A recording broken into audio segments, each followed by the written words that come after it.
হিজড়াদেরকে আমি বলি প্রায় হিজড়াদের ব্যাপারে, অনেক হিজড়াও দেখি বিভিন্ন জায়গায় কমেন্টস করে যে হুজুর আমরাও শুনি আপনার ওয়াজ। আলহামদুলিল্লাহ, এটা ভালো।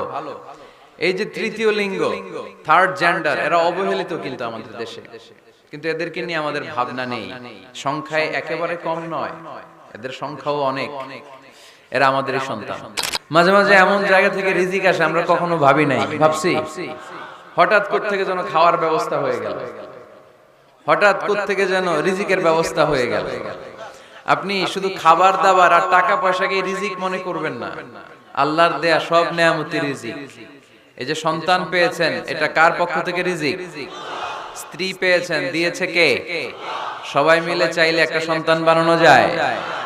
আল্লাহ কাউরে ছেলে দেয়, কাউরে মেয়ে দেয়, কাউরে ছেলে মেয়ে দুইটাই দেয়, আবার কাউরে ছেলেও দেয় না, মেয়েও দেয় না, এরকম আছে না নাই?